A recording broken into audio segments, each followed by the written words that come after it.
So now let's talk about tips. If you're sealing fasteners, we recommend, there's 3 tips on our website that we call our fastener grade tips. They're longer, skinnier, and they have this little flare which is going to go around the screw head. I recommend that you get the 3 different sizes for the job. If you have a, say you have a job that's about 100 squares, say it's like a bowling alley or something like, maybe like a storage unit, 100 squares, thousands of fasteners up there. You're probably not going to be using the roof tube much beyond that job. So depending on, since you're probably a little bit inexperienced with this, I would say go ahead and get all 3 tips. All right. Now, I would start with the 0.47 tip. And if as you're installing, if it feels like there's too much material coming out or it feels too runny, then I would switch to this 0.25 tip. You can see the differences in tip size there. If you start with the 47 and it feels like, boy, I'm having to push too hard and things feel stiff and I feel like I'm moving a little bit slow, move to the 625 tip, and I think that you'll find that working a lot better. One other quick note: you don't want to try to draw the mastic. So you'll open the lid. The roof tube will go right into the mastic, stick it right in there, and then pull the plunge rod up, and it will draw it up. You can go all the way up to top as a full half-gallon draw. You don't want to try to draw the material through these tips. There are some mastics that you can do that with, but I don't recommend it. One, I like these tips staying kind of clean because I want to really be able to see each of these going over the fastener, and I want to be able to watch them closely. So I will take these out, I'll draw it, I'll lower the back end so the material doesn't come out, and then we'll screw these in, and then boom, away you go. And with a half-gallon material, you won't be back to that bucket for another 15 minutes. So it's not like you'll be back often. So it's not a huge pain to have to unscrew this, put this in, and draw it up. Other couple little tips. You can screw a chip brush to the inside of that pail. And because after you dunk this in, you'll have the mastic coming up to about here. Sometimes you can squeegee off the tube against that brush, and that will help the end of this stay a little cleaner and keep you a little bit more sane throughout the day, because I'm a little bit of a neat freak, and then that way you don't have mastic drips all over the roof. So that should give you just enough to get started with it. Let's talk about stripping in or striping seams with mastics, either on a flat membrane or maybe vertical seam if you're getting ready to do a metal restoration on, say, an R panel, or maybe even in some cases a standing seam.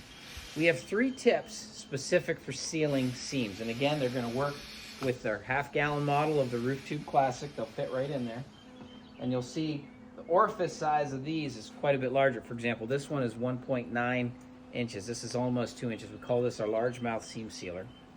We have our 1-inch model, which is very versatile. Some guys actually prefer using this even for fasteners. And then we have our 1.5-inch model. Now, if you've noticed, we've made these a lot shorter and fatter, and the purpose of that is to allow you to be able to draw the material through these tips.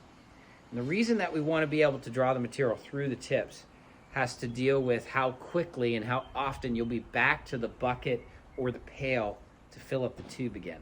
And the reason is that you will go really, really fast with these. In some cases, you'll draw the material up and you'll extrude it in about 30-40 seconds, and then you'll be back to the bucket. So you want to be smart about where you're placing your buckets and make sure that they're at the proper intervals to make sure you're getting the right millages and making sure your mastic is in the right spot. So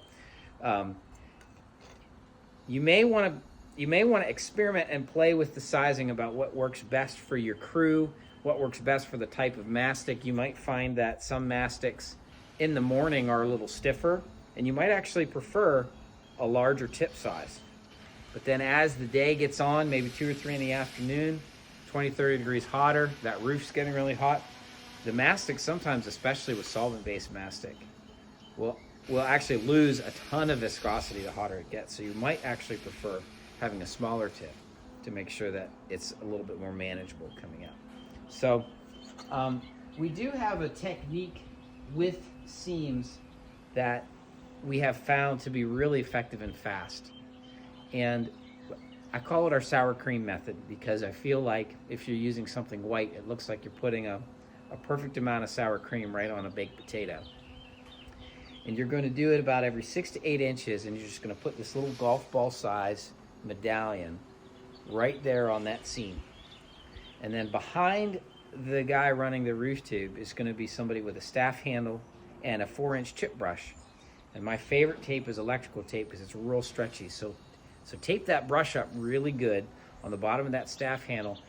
And the guy with the brush is actually going to push the coating up into the seam. And there'll be a mass of material. My Uncle Bob calls it a rolling puddle.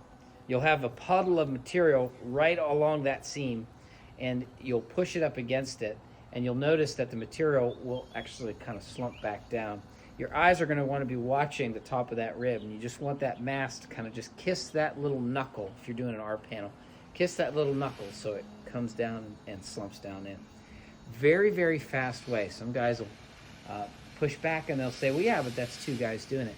I've timed it, and it's actually more than twice as fast, that method. So you're actually still saving labor, very fast, and it's a much more smoother application.